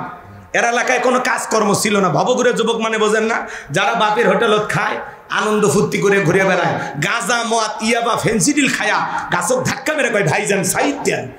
বউ যদি দরজা খোলে, ওমকের বাপ তুমি ঢোলকা, কয় মা তুমি বুঝবে না, আজ একটু বেশি পরিমাণে মাল খাচ্ছি। এরকম নেশা করা আছে না নাই? সন্ধ্যা হলে ঘরের দরজা বন্ধ করে জিকির করা, ইয়াবা ইয়াবা ইয়াবা। মা বাপ চিন্তা করে, বাবা এটা কিসের ট্যাবলেট, জ্বর সর্দি গলা ব্যথা, কয় কিচ্ছু বোঝার দরকার নেই, টাকা দেন হইলে তোর মাথা বাড়াবো। নেশা করা আছে না নাই? হ্যাঁ, এই নেশা করে না, কিন্তু খুব মিষ্টি মিষ্টি কথা বলে, এটাই শেষ, আর জীবনে খাবো না। বইয়ের কসম, মায়ের কসম, কোরআন ছোঁয়া, মক্কা মদিনা ছোঁয়া, সব শেষ, তাহলে ভালো হয় না। কথা কয় না কে? এই শোনো, যারা নিশাদ্রব্য পান করে যুবক, মাদককে না বলো, যেই মুখে মা সেই মুখে মাদক তোলা যাবে, মাদককে না বলো। আমরা নেশামুক্ত মাদক মুক্ত সমাজ গড়তে চাই। যারা ইয়াবা ফেন্সিডিল গাঁজা মদ খায়, চেহারার দিকে তাকালে কি মনে হয়? শাকিব খান, সালমান খান, কি কমলার মতো চেহারা না? দেখে বোঝা যায় টোকায় টোকায়। কথা কয়, ওর চেহারা সুরতে তারা প্রকাশ হয় খায় খায় খায়। কি কথা কন না কে? আর যারা ইয়াবা ফেন্সিডিল গাঁজা মদ খায়, সমাজের মানুষ তাদেরকে মূল্যায়ন করে? যারা নেশাদ্রব্য পান করে ওর বাবা মার জন্য অভিশাপ, বিবির জন্য অভিশাপ, সন্তানের জন্য অভিশাপ, সমাজের জন্য অভিশাপ। কথা বলে ঠিক না? এই মাদক দ্রব্য যারা পান করে, নেশাদ্রব্য যারা পান করে, এরা সমাজটাকে ধ্বংস করে। এজন্য যুবক হাত তুলে বাধা দাও, জীবনে কোনোদিন মাদক সেবন করবা না। আসো আসো সোনা আসো, হাত তোলো তো কলিজারা।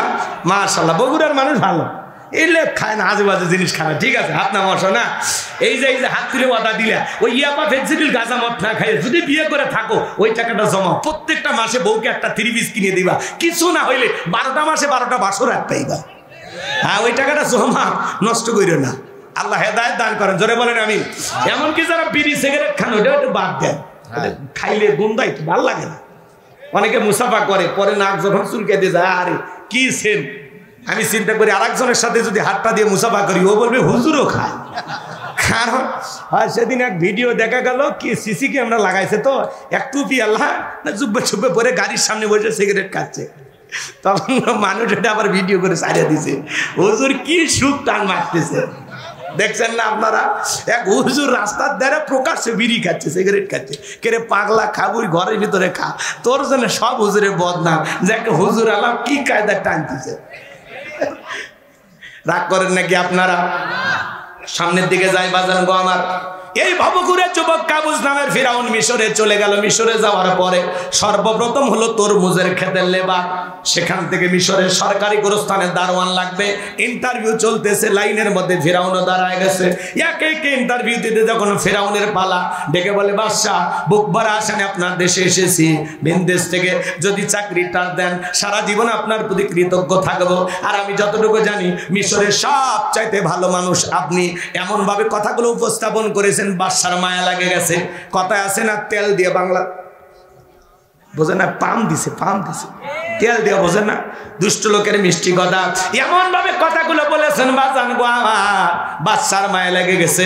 দেখে বলে, ইন্টারভিউ বন্ধ করো। ওই কাবুস নামের ছেলেটাকে মিশরের গোরস্থানের দারোয়ানের চাকরি দেওয়া হলো।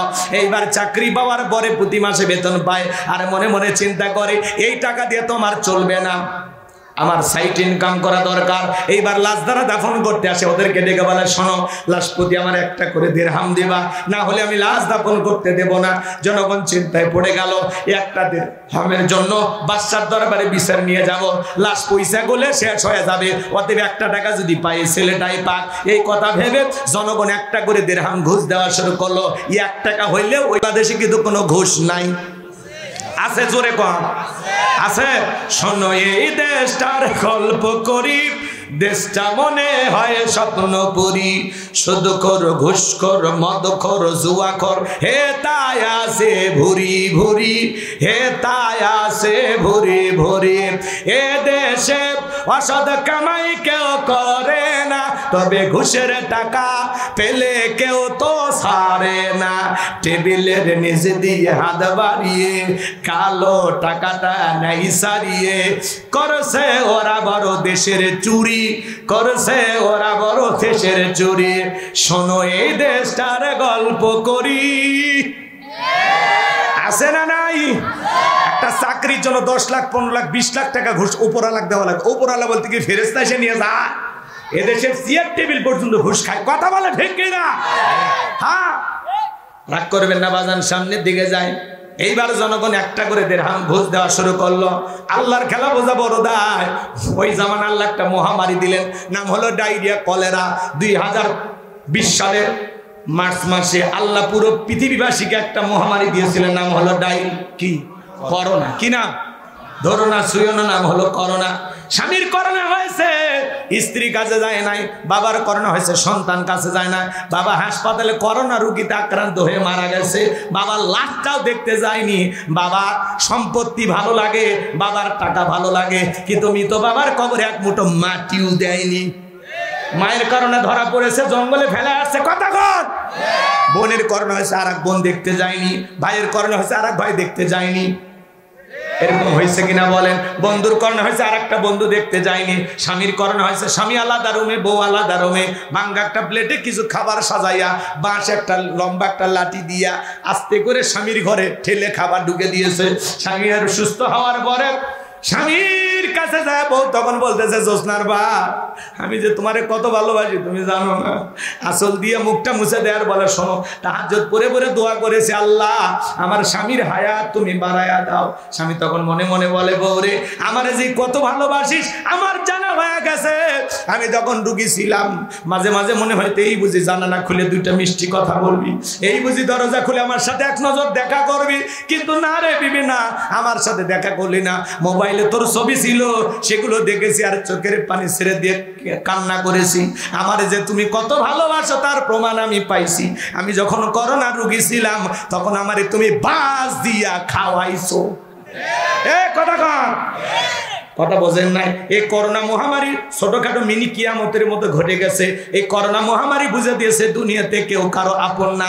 আপনি কি মনে করেন বাজান আপনি মারা গেলে সব থেমে যাবে? দৌড় মিয়া, ভুল ভাবো না। ওই যে একটা বিয়ের ভিডিও ভাইরাল হয়ে গেছে আপনারা দেখেছেন, পাশে লাশ আর পাশেই বিয়ের খাওয়া দাওয়ার আয়োজন চলতেছে।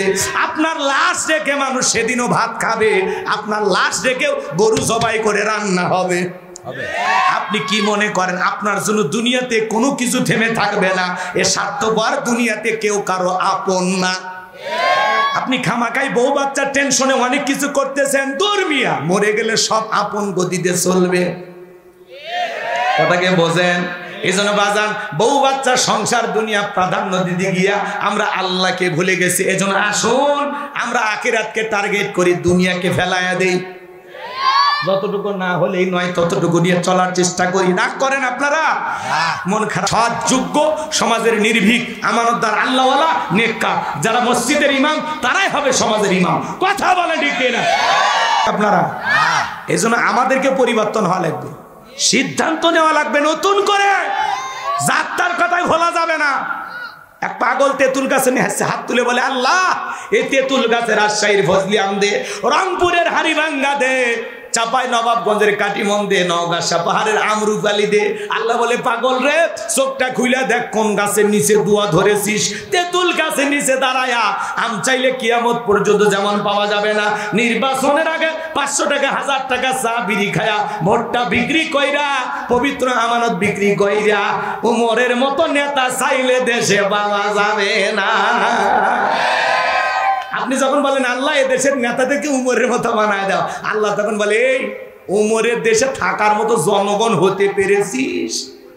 আপনি যেমন আপনার নেতাও তেমন। আপনি 1 নাম্বার, নেতা 1 নাম্বার। আপনি 2 নাম্বার, নেতা 2 নাম্বার। আপনি বাটপার, নেতা হবি বিশ্ব বাটপার। আপনি সিটার, নেতা হবি আন্তর্জাতিক সিটার। কথা আপনি আগে ভালো হন, গাছের গোড়া ঠিক মাথা ঠিক। আপনারা সিদ্ধান্ত নিতে পারবেন তালুকদার বংশের মতো কলিজাটা যদি বড় হয় হাত তুলে বাধা দিতে পারবেন যে হুজুর নির্বাচনকে কেন্দ্র করে জীবনে কোনোদিন একটা চাকরি খাবো না, 1 টাকা নেব না। হাত তুলে তো দেখি। হ্যাঁ, সৎ যোগ্য সমাজের নির্ভীক আমানতদার আল্লাহওয়ালা নেককার যারা মসজিদের ইমাম তারাই হবে সমাজের ইমাম। কথা বলে ঠিক না? রাজ্যের বাদশা যদি এই ব্যক্তি না হয় গোরস্থানের দারওয়ানটা হইতো, না জানে আমাদের কপাল খুলে যেত। নির্বাচনের আগে একটু জনসেবামূলক কাজ করার দরকার আছে না নাই? আমার এলাকায় এক নেতা কাঁচা মাটি রাস্তায় ইট পেরে দিচ্ছে। মানুষজন যায় বলে বাবা এখনো তো নেতা হন, ইট পেরতেছো ব্যাপারটা কি? তখন বলে শোনেন বৃষ্টি হওয়ার পরে কাদা হয় যেই পরিমাণে আপনাদের ছেলে মেয়ে স্কুলে যাইতে পারে না, আপনারা হাটে বাজারে যাইতে পারেন না, মাঝে মাঝে আপনাদের কথা মনে হলে রাতে আমার ঘুম আসে না। আপাতত কাঁচা রাস্তায় ইট পারিয়া দিয়ে গেলাম, আর ভবিষ্যতে আমার মার্কায় সিল মেরে যদি একবার এলাকার নেতা বানাই দিতে পারেন আমার 1 নাম্বার টার্গেটে কাঁচা রাস্তা পাকা করে দিব। এই স্লোগান দিয়া জনগণের মন ভোলাইয়া নিয়া জনগণ বিশ্বাস করে যখন নেতার মার্কায় সিল মেরে নেতাকে নির্বাচিত করে এলাকায় আর থাকে না, ঢাকা শহরে যায় পরিমণিকে নিয়ে ঘুমায়, বান্ধবী নিয়ে ঘুমায়, বান্ধবী নিয়ে ঘুমায়। এমন নেতা ছিল নায়িকা ছাড়া ঘুম হয়নি। এই কথা কওয়া রাগ করে। আমু আমু নাম শোনেননি? নতুন টাকা আর ওই যে মহিলা মানুষ দিয়ে খেদমত করেনি, 2-3টা মহিলা সবসময় পায়ের তলে থাকতো। চিন্তা করা যায়, মানুষ আর মানুষ কথা কয় না। খালি নির্বাচনের মার্কা যে কয়দিন নেতার আনাগোনা সে কয়দিন রাস্তাঘাটে অলি গলি কাঁঠাল গাছে বিদ্যুতের খুঁটি সব জায়গায় ঝুলে থাকে। কথা কন না আপনারা? হ্যাঁ, রাস্তার ভিক্ষুক মহিলা 500 টাকা দিয়ে বলে, আপনার চেহারার মাঝে আমি মাকে খুঁজে পাই। কি অভিনয় রে ভাই, কি অভিনয়! নেতা তো না, অভিনেতা। কথা কন। ওই ভিক্ষুক মহিলা 500 টাকা দিয়া 22টা পত্রিকায় 32টা চ্যানেলে নিউজ প্রচার হয়ে গেছে। ওনার ফেসবুক পেজ আছে, আইডি আছে, সেখান থেকে সারা শেষ, কয়েক লাখ শেয়ার হয়েছে, লাইক পায়, কয় যাক টাকাটা বিফলে যায়নি, উসুল হয়েছে। কথা কন। রাস্তাঘাটে যারে দেখ, সালাম আলাইকুম, সালাম আলাইকুম চাচা, এক নেতা সালাম দিতে দিতে খেজুর গাছ পর্যন্ত সালাম দিয়েছে। কর্মী কয় নেতা, এটা মানুষ না গাছ, কয় আমি মনে করছি এটা ভোটার। মানে তখন আর হুঁশ থাকে না। আর আমরাও কম খারাপ না, 1.5 টাকার বিরিয়ার 3 টাকার চা খায়। কি স্লোগান! বল্টু ভাইয়ের চরিত্র ফুলের মতো পবিত্র, নামাজ মনে 1 ওয়াক্ত, গাঁজা খাই 5 ওয়াক্ত, মুমসিরিতে পাকাপোক্ত, শয়তানের 1 নাম্বার ভক্ত, হুজুরদের জন্য খুবই শক্ত, সুজে খাই গরিবের রক্ত। পোস্টারে লেখা আছে গরিবের বন্ধু, ভোট দিয়ে দেখেন গরিবের কয় নাম্বার শত্রু। একটা বয়স্ক ভাতার কাঠ নিবের গেলে 2-1000 খায়। পোস্টারের নিচে লেখা আছে সেবা করার সুযোগ দিন। ওনাদেরকে সেবা করার সুযোগ দিতে দিতে যার সাইকেল কেনার টাকা নেই গো, হুন্ডা কেনার টাকা নেই, সেই নেতা নির্বাচিত হইয়া বগুড়াই বাড়ি, ঢাকাই বাড়ি, বিদেশে বাড়ি, বাপ রে বাপ, এত টাকার মালিক হয়ে যায়, জনগণের পকেট বাইরে কোটি টাকার মালিক হয়ে যায়, আর জনগণ সেই ফকির ফকিরই থাকে। আমাদের ভাগ্যের উন্নয়ন হয় না তো। কথা না রাগ করে, দুঃখের কথা, কষ্টের কথা। আমি কি কারো নাম নিছি? কি দরকার, কি দরকার? নাম নিলেই বিপদ। অতএব মার হবি, সাউন্ড হবে না। কথা কর। রাগ করেন নাকি আপনারা? এই জন্য আমাদেরকে পরিবর্তন হওয়া লাগবে, সিদ্ধান্ত নেওয়া লাগবে নতুন করে। যাত্রার কথাই ভোলা যাবে না। এক পাগল তেঁতুল গাছে হাত তুলে বলে, আল্লাহ এই তেঁতুল গাছে রাজশাহীর ফজলি আম দে, রংপুরের হাড়িভাঙ্গা দে, চাপাই নবাবগঞ্জের কাটিমন দে, নওগাঁ পাহাড়ের আমরুপালি দে।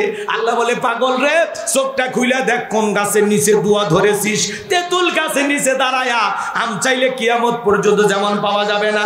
নির্বাচনের আগে 500 টাকা 1000 টাকা চা বিড়ি খায়া ভোটটা বিক্রি কইরা, পবিত্র আমানত বিক্রি কইরা, উমরের মতো নেতা চাইলে দেশে পাওয়া যাবে না।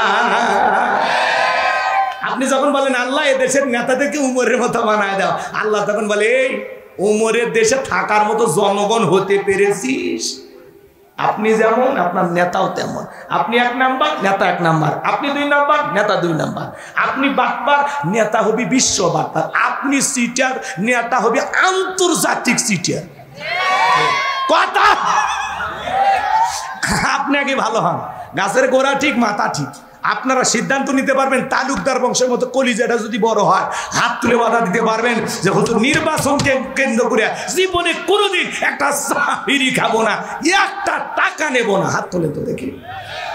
হ্যাঁ, সৎ, যোগ্য, সমাজের নির্ভীক, আমানতদার, আল্লাহওয়ালা, নেককার, যারা মসজিদের ইমাম তারাই হবে সমাজের ইমাম। কথা বলে ঠিক না? করবেন না বাজান। এজন্য স্বার্থের দুনিয়া কেউ কারো আপন না। পাশেই লাশের খাটিয়া আর পাশেই বিবাহের খাবার আয়োজন চলতেছে। তার মানে কি বুঝলেন? আপনার আমার জীবনে এমনটা পরিণত হতে পারে, হঠাৎ করে আমি মারা গেলাম, সেই দিন আমার ছেলের বা মেয়ের বিয়ে হতে পারে। পারে কিনা বলেন? তাহলে আমার লাশটা দুনিয়াতে রেখেই মেহমানদারি চলবে। সবাই বলে একটু পরে মারাই তো গেছে, কিছুক্ষণ পরে কবর দিলে কি এমন ক্ষতি হবে? দুপুরের খাওয়াটা খাইয়াই নেই। কথা বলেন। আপনি যেদিন মারা যাবেন আপনার সন্তানেরা সেই দিন হয়তো বা খাবে না, পরের দিন থেকে ঠিকই খাবার শুরু করবে। কথা বলেন ঠিক না? এই জন্য বাজার, দুনিয়া ক্ষণিকের, দুনিয়া চিরকাল থাকার জায়গা না। স্বার্থপর দুনিয়াতে কেউ কখনো চিরকাল বেঁচে থাকবেন না। চলেন না বাজানের সামনের দিকে যাই। আমি যে কথা বলতে চাচ্ছিলাম, ওই তখন মহামারীতে ডায়রিয়া, কলেরাতে হাজার হাজার মানুষ মারা যায়, আর গোরস্থানে লাশ দাফন হয়। লাশ দাফন করতে করতে এত টাকার মালিক হয়ে গেল, টাকা রাখার কোনো জায়গা নাই। বাদশার দরবারে চলে গেল, বাদশা আমার কাছে কিছু টাকা পয়সা হয়ে গেছে, এলাকায় যারা গরিব মানুষ আছে খাজনা দিতে পারে না, দুঃখী মানুষ আছে খাইতে পারে না, আমি তাদের খাজনা পরিশোধ করে দেব। বাদশা ডেকে বলে, ভয় তো ভালো উদ্যোগ, তোমার মতো ছেলে ঘরে ঘরে জন্ম নেওয়া দরকার। ঠিক আছে, টাকাগুলো নিয়ে আসো। রাজ্যের ভিতরে ঢোল পিটায় খবর দেওয়া হলো, রাজ্যের ভিতরে কারা গরিব আছো খাজনা দিতে পারো না, বাদশার দরবারে চলে আসো, গোরস্থানের দারোয়ান তোমাদের খাজনা পরিশোধ করে করে দিবে। এইবার হাজার হাজার মানুষ লাইনের মধ্যে দাঁড়ায় গেছে, আর গোরস্থানের দারোয়ান ওই টাকাগুলো দিয়া জনগণের খাজনা পরিশোধ করে দিচ্ছে। ওই যে কথায় আছে না, মাছের তেল দিয়া মাছ ভাজে, টাকা কি ফিরাউনের না জনগণের? খাজনা পরিশোধ করে দিল, সমস্ত জনগণ জায়ের বলে আহারে। এমন নেতা অনুসরণ করেন, আপনি মরে গেলে যান আপনাদের কবরে রাখতে পারে, আপনার জানাজার ইমামতি করতে পারে। কথা কন, চলেন সামনের দিকে যায়, রাগ করেন করলেই বাকি, চলেন না বাজান। মন খারাপ করবেন না, সমাজ পরিবর্তন করতে হলে আপনাকে আমাকে সুন্দর ভূমিকা পালন করা লাগবে। খালি লাফালাফি করলে হবে না। 53 বছর লাফালাফি করে চলে গেছে বাজান, সামনে যা করব পা ফেলার আগে 36 ঘন্টা ধরে থেকে চিন্তা করব, কি করব, কি করা যায়, কি করি, কি করি, কি করি, চিন্তা করে পা ফেলবে। ধুমধাম করে আর চলেন না, ওই সারা জীবন খালি পিছলে যাবে। অতএব এইবারে পাটা একটু বুঝে ফেল। কি কথা ক্লিয়ার না ভেদা? কোন টেন্ডার বা সাদাবাজ সমাজের নেতা বানায় লাভ আছে? ভালো মানুষ দরকার, সৎ মানুষ দরকার, আল্লাহওয়ালা দরকার, আমানতদার দরকার, দেশ দরদি দরকার। যারা লক্ষ লক্ষ কোটি টাকা দুর্নীতি করে বিদেশে পাচার করবে, ওদেরকে নেতা বানায় কোনো লাভ নাই। কথা ঠিক, বিপদে পুরো দেশ ফেলায় চলে যায়। আছে এমপি মন্ত্রী আছে, সব পালিয়ে গেছে। চলেন সামনের দিকে যাই, একটু বলবো নি, রাগ করে না। যুবক মন খারাপ করতেছো শোনা, তোমাদের জন্য স্পেশাল কিছু কথা বলবো ইনশাল্লাহ। মা বোন যারা আছেন নিরাশের নামা, আপনাদের জন্য কিছু বরাদ্দ আছে ইনশাল্লাহ। চলেন আমার ভাইয়েরা সামনের দিকে যাই বাজান। এইবার নির্বাচন শুরু হয়ে গেল, আগেই তো জনগণের মন কাইরা নিয়েছে, এক সাঞ্চে মিশরের মন্ত্রী হয়ে গেল। আল্লাহর খেলা বোঝা বড় দায়, বার্ধক্যজনিত কারণে ওই দেশের যিনি বাদশাহ ছিল, বাদশাহ মারা গেল। নির্বাচন করার আগে ফেরাউন সমস্ত জনগণকে ডেকে বলে, শোনো, রাজ্যের বাদশাহ মারা গেছে, বাদশাহ ছাড়া একটা দেশ চলতে পারে না, তোমরাই বলো মিশরের বাদশাহ হবে কে? সমস্ত জনগণ ডেকে বলে, আপনার সাথে ভালো মানুষ আমাদের নজরে পড়ে নাই, আপনি যদি আমাদের মিশরের বাদশাহ হয়ে যান আমাদের কারো কোনো আপত্তি নাই। জনগণের সমর্থন যখন দিয়েছে, নেতারাও ডেকে বলে, আমরা আপনাকে নেতা মানতে রাজি। এইবার সবার সমর্থন নিয়ে ওই গোরস্থানের দারোয়ান মন্ত্রী থেকে হয়ে গেল মিশরের বাদশাহ। বাদশাহীর চেয়ারে বসার পরে হামানকে ডেকে বলে, হামান, আজ থেকে তুই হবি আমার মন্ত্রী, আর আমি হব রাজ্যের বাদশাহ। এই হামানের মাথায় কোনো চুল ছিল না, সাদে মাল নাই, বাম পাল্লার পুরো মাথা ছিল ভারতের দমদমে এয়ারপোর্ট। এইবার বাজার ক্ষমতার চেয়ারে বসার পরে রাতের বেলায় ঘুমাইতে যায়, নেতার চোখে ঘুম আসে না, আজে বাজে স্বপ্ন দেখে লাফায় লাফ ওঠে। বলেন তো বুঝান, ঘুম কার দিয়া নিয়ামত? গরিবকে আল্লাহ স্পেশাল দুইটা জিনিস দিয়েছেন, একটা হলো খাবার রুচি, আর একটা ঘুমানো। এই ঘুম পাড়া গরিব যেখানে শোতে সেটাই ঘুম আসে। মাথার তলে ইট দিলে ঘুম ধরে, সার সিটে বাজা গাছের তলে বসলে ঘুম আসে। কথা কম, দুর্নীতি করে নিজে, চিটারি বাটপারি করে নিজে, আর ধনী কোটি টাকার মালিক হয়েছে, বিল্ডিং ইমারত গড়ছে, 4টে ঘুমের ট্যাবলেট খায়, রাত 2টে, তারপরে লাভ মেরে উঠে সিসি ক্যামেরা দেখে কেউ ঢুকছে না কেউ খাওয়ার জন্য। খাওয়ার জন্য বোঝো না ভাতিজা, বিদায় করার জন্য, আর জানাজা পড়ার জন্য, বোঝো না? কেউ হত্যা করার জন্য কেউ ঢুকছে না, কেউ ওটা দেখে সিসি ক্যামেরা। কারণ কি? দুর্নীতি করছে, লুটপাট করছে, জুলুম করেছে। ও রাজপ্রাসাদের প্রত্যেকটা টাইলস থেকে, ইট থেকে, সিমেন্ট থেকে জনগণের আর্তনাদ শোনা যায়। গরিব আলু ভর্তাতে ভাত খায়, বউ কুলপ নিয়ে ঘুম আসে। আর ধনী দাউকুরের সম্পর্ক, বউ আলাদা রুমে, স্বামী আলাদা রুমে। কাছে গেলে কয় ডন্ট টাচ মি। শান্তি নাই তো, টাকা আছে কিন্তু জ্বালা জ্বালা,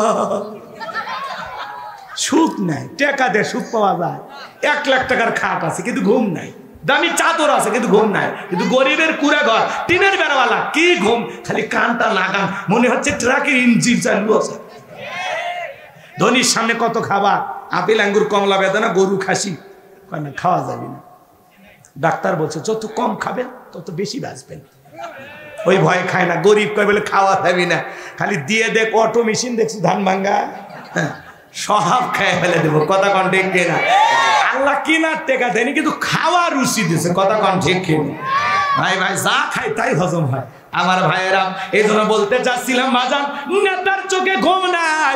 পরের দিন সকালবেলা ঘুম থেকে উঠে তার দরবারে জ্যোতিষী ছিল 400। এই 400 জ্যোতিষী লিডার নাম দবিরা, বয়স হলো 320 বছর। দবিরাকে ডেকে বলে, দবিরা কেন জানি রাতের বেলায় ঘুমাইতে পারি না, আজে বাজে স্বপ্ন দেখে লাফালাফ হয়ে উঠি, আমার যে কি হয়েছে নিজেও জানি না। এইবার দবিরা বলে, নেতা টেনশন নেবেন না, আমাকে একটু চিন্তা ভাবনা করতে দেন।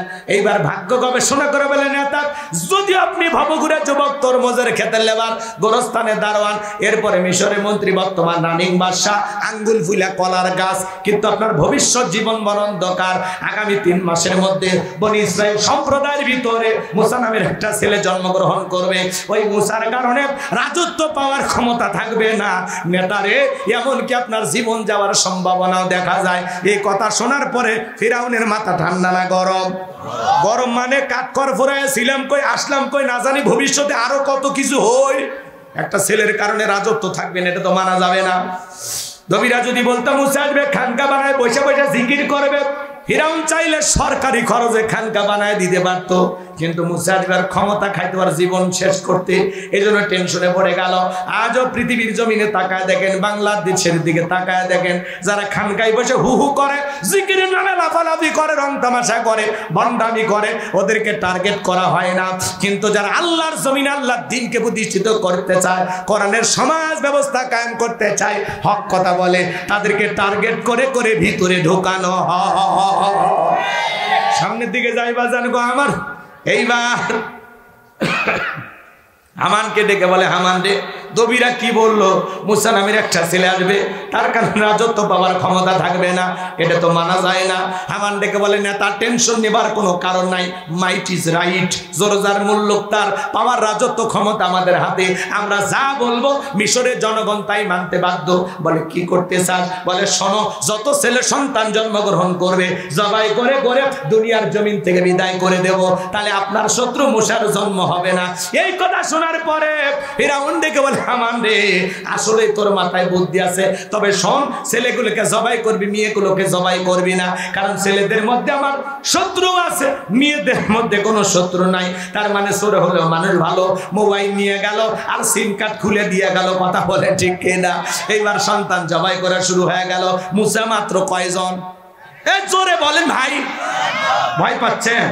তাকবীর দেন তো, লিল্লাহি তাকবীর। মুসা হলো একজন, আর জালেমেরা দেখবেন অপরাধ করবে একজন, আর সেই অপরাধের শাস্তি পুরো জাতির উপরে চাপায়া দেবে, কথা বলেন ঠিক কিনা? এ বাজান গো আমার, সন্তান জবাই করা শেষ হয়ে গেল। 3 মাস পার হওয়ার পরে দবিরাকে দেখে বলে, দবিরা এইবার গবেষণা করে দেখো, আমার পথের কাটা মুসা মরল না বাঁচলো? দবিরা গবেষণা করে বলে, 3টা বর্ণনা পাওয়া যায়, কেউ বলেছেন 20,000, কেউ বলেছেন 24,000, কেউ বলেছেন 80,000। ঠিক বলে নেতা, হাজার হাজার বনি ইসরাইল মায়ের বুক খালি কইরা যদিও সন্তানগুলোকে বিদায় করে দিয়েছেন, কিন্তু আপনার পথের কাটা মুসা এখনো মরে নাই, মায়ের কোলে জীবিত আছে, সুস্থ আছে, কিন্তু কোথায় আছে, কোন বাড়িতে আছে, এইটা বলার ক্ষমতা আমাদের নাই। বলুন আল্লাহু আকবার। ওয়া মাকারু ওয়া মাকারাল্লাহ ওয়াল্লাহু খায়রুল মাকিরিন। খেলাকার আল্লাহ চাই মুসারে বাঁচাইতে, আর ফিরাউন চাই মারতে। আর 14 গোষ্ঠী এক জায়গায় হ্যাঁ মারতে পারবে না। এইবার ফিরাউন সেনাবাহিনীকে লেলিয়ে দিল, যাও চতুর্দিকে ছড়িয়ে পড়ো, তল্লাশি চালাও, চির অভিযান চালাও, যে জায়গায় মুসারে পাইবা ধরবার, জবাই করবা। একদল সেনাবাহিনী মুসা নবীর বাড়ির দিকে রওনা করেছেন। মুসা নবীর বড় বোন নাম তার মারিয়ম, ডেকে বলে, মা ওই যে ফিরাউনের সেনাবাহিনী দেখা যায়, মা আর বুঝি ভাইকে বাঁচানো গেল না, ভাইকে কই লুকিয়ে রাখবা? সন্তানকে কোলে নিয়ে দিক সেদিক দৌড়ায়, কে যেন ইলহামের মাধ্যমে গাইবি আওয়াজ দেয়, বলে, মুসারমা আর কতদিন জালেমদের ভয়ে এইভাবে সন্তানে দৌড়াইতে থাকবা? শোনো শোনো, ওই সন্তানটাকে চুলার ভিতরে ফেলায়া দাও, কথা দিলাম গো, তোমার সন্তানকে আবার তোমার কোলে ফেরায়া দেব। এইবার জালেমের বাহিনীরা আসলেন, সেনাবাহিনী চতুর্দিক দিয়ে ঘেরাও করলেন, পুরো বাড়ি তল্লাশি চালাইলেন, সার্চ করলেন, তন্ন তন্ন করে খুঁজে চলে গেল, সন্তানকে তারা পেল না। এইবার মুসা নবীর মা চুলার ভিতরে তাকায় দেখে মুসা নবী চুলার ভিতরে পড়ে মুস্কি মুস্কি হাসে। বলুন না সুবহানাল্লাহ। অনেক ঘটনা লম্বা বাজান, সংক্ষিপ্ত করে একটু বলে দিয়ে যায়। সন্তানকে কোলের মধ্যে নিয়ে গালে মুখে চুমা খায়, আবার ওকে যেন গাইবি আওয়াজ দেয়, বলে, মুসার মা সিন্ধুকে একটা বানায়া দরিয়ার বুকে ভাসায় দাও, কথা দিলাম গো, তোমার ছেলেকে আবারও তোমার কোলে ফেরা দেব, জোরে বলেন মারহাবা। সিন্ধুক পাবেন কোথায়, টেনশনে পড়ে গেল। পরের দিন সকালবেলা কে যেন ডাক দেয়, মিস্ত্রি লাগবে মা। আমি মিস্ত্রি, কথা বোঝেন নাই? এরকম ডাকায় না, ম্যাজিক মশুরি লাগবে, মাছ লাগবে, তরি তরকারি লাগবে, ডাকে না ডাকে না? ওইরকম ডাকতেছে, মিস্ত্রি লাগবে মা, মিস্ত্রি লাগবে। মুসা নবীর মা ডেকে বলে, মিস্ত্রি দিকে আসো। জীবনে কোনোদিন এইভাবে কেউ ডাক দেয় নাই। মিস্ত্রি ডেকে বলে, মা আপনি যদি মনে করেন এমন একটা সিন্ধুক আপনার দরকার, যে সিন্ধুকের ভিতরে আপনার সন্তানকে তুলে দরিয়ার বুকে ভাসায় দিবেন, আপনি চাইলে এরকম একটা সিন্ধুক বানায় দিতে পারে। মুসা নবীর মা ডেকে বলে, মিস্ত্রি তুমি তো আমার মনের কথা বলেছো, এরকম একটা সিন্ধুকই তো আমার দরকার। ডেকে বলে, মা ভিতর থেকে একটু পানি নিয়ে আসেন, যন্ত্রপাতি আছে, ধার দেবার জন্য পানি লাগতে পারে, আবার না হলেও চলবে। মুসা নবীর মা ভিতর থেকে পানি নিয়ে এসে দেখে মিস্ত্রি একটা সুন্দর সিন্ধুক বানায়া দাঁড়িয়ে আছে। বলুন আল্লাহু আকবার। এবার সিন্ধুকটা হাতের মধ্যে দিয়ে মিস্ত্রি দৌড়ায়, পিছন থেকে দেখে বলে, মিস্ত্রি লোহার পয়সাকে নিবা না, কাঠের পয়সাকে নিবা না, তোমার পারিশ্রমিকের দামকে নিবা না। মুসা নবীর মার কথা শুনে মিস্ত্রি ডেকে বলে, মা দুনিয়াতে যারা বিপদে পড়ে আমি তাদের উপকার করি, বিনিময়ে টাকা পয়সা গ্রহণ করি না। মুসা নবীর মা এইবার ডেকে বলে, মিস্ত্রি এত বড় বিপদের দিনে এত বড় উপকার করলা, লোহার পয়সাও নিবা না, কাঠের পয়সাও নিবা না, তোমার পারিশ্রমিকের দামটাও নিবা না, অন্তত তোমার নামটা বলে যাও। মাঝে মাঝে তোমার কথা মনে হলে আমি আল্লাহর কাছে তোমার নামে দোয়া করব। মিস্ত্রি ডেকে বলে, মা আমি দুনিয়ার সাধারণ কোন মিস্ত্রি না, আমি আল্লাহর ফেরেশতা, আমার নাম হলো জিবরাইল। আল্লাহু আকবার। সিন্ধুকের ভিতরে মুসা নবীকে তুলে দরিয়ার বুকে ভাসায়া দিলেন।